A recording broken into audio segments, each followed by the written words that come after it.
Jonathan Reynolds of Labour was faced with a brutal grilling live on TV over the UK-India trade deal, after accusations emerged that it creates a two-tier tax system and betrays British workers.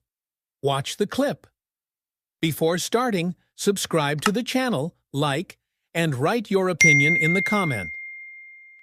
Morning to you, Mr. Reynolds. And let's stay on India-Pakistan, shall we, and that escalating tension between the two countries, obviously very concerning. Were you aware of India's plans to strike Pakistan?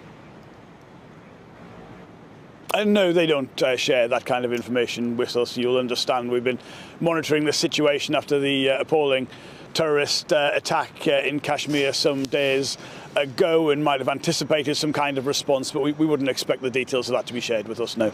Could you share the details of the trade deal with the Secretary of State?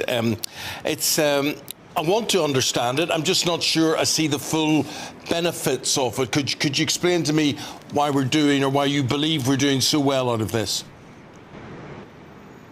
I could, and I'm delighted to. So this is a massive deal that will benefit every part of the UK. It's the biggest trade deal we've done since Brexit. It's the best trade deal India has ever offered anybody. India is obviously a major economy, but it's growing so fast. It's the fastest growing major economy.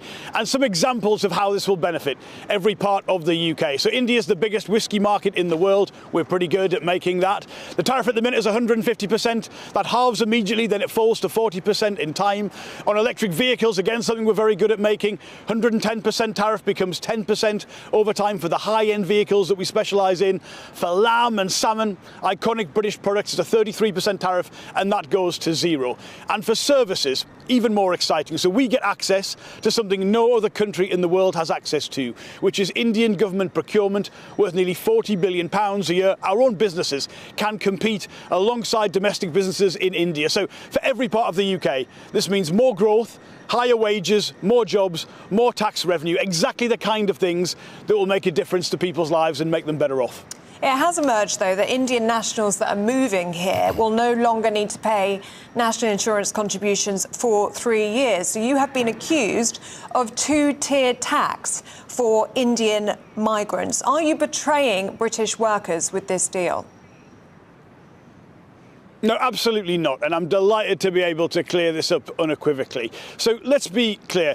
If you were an Indian national in the UK and you applied for a job and a British person applied for the same job, you pay exactly the same tax. This is a very specific situation that we already have for 50 other countries, where if you are an Indian national temporarily seconded to the UK or a UK national temporarily seconded to India, you don't pay both countries' tax systems. If you're a UK citizen, you pay into ours. If you're an Indian national, you pay into theirs. It just makes it easier to move people between companies for a short period of time. But we would never do any deal that undercuts British workers, that leads to any sort of two-tier tax system. I say again, we have this with 50 other countries, and I don't hear many complaints about that. I think what this is about, frankly, is people not being able to accept this is a major benefit. Well, the biggest trade deal we've done, as I say, since Brexit.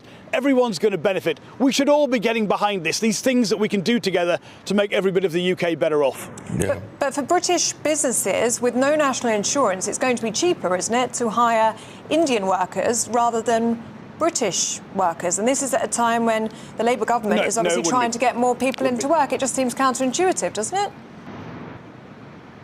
No, it wouldn't be the case. Just again, I say no one is being undercut by an arrangement of this kind. It means our people pay our tax system, Indian nationals pay theirs if they're temporarily, for business mobility purposes, seconded to each other's country. If you were recruiting someone, you pay the same taxes that are on it. Of course, even if you were transferring someone within a business, a multinational, to the UK, you still have to pay the NHS surcharge, you still have to pay the higher costs of relocating people, and it's only temporary. If you want long-term staff, you've got to recruit them in the UK and pay that. I say again, there is no impact whatsoever on the immigration system from this deal.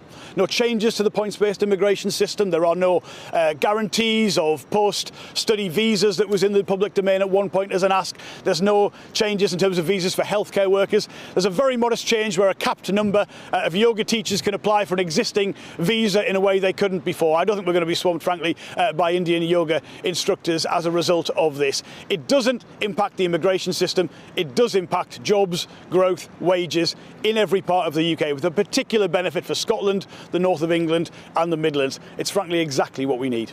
How are you going to deal with people who are overstaying their visas, though? Because the last set of data that we have, which is actually from 2020 from the Home Office, Indian nationals were the largest group of overstayers by nationality at the time, and concerned that that is still the case.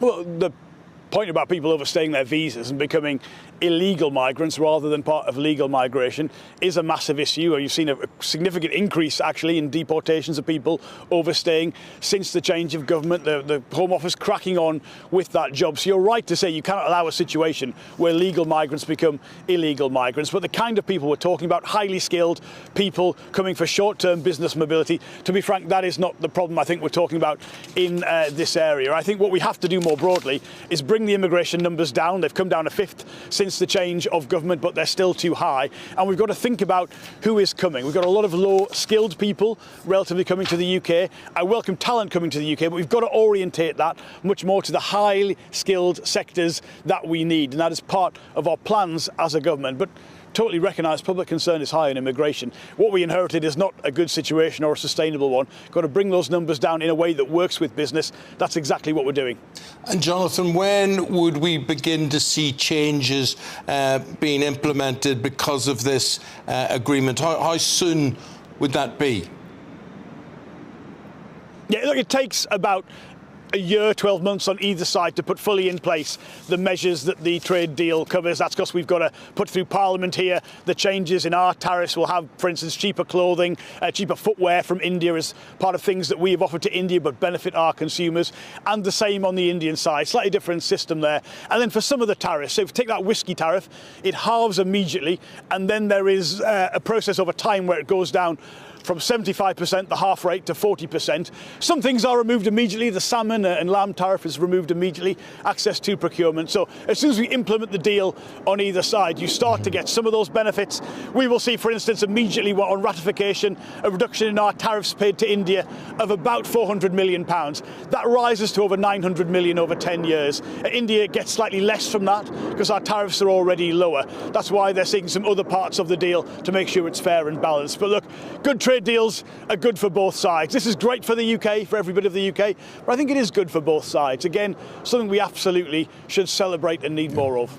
Well, look, great to see you so enthusiastic about this. I hope it lives up to everything Thank you very much. that you think it will. And appreciate your time this morning. We've got to leave it there. Thank you very much. Thank you. Share your thoughts in the comments below. Don't forget to hit the like button and subscribe to the channel.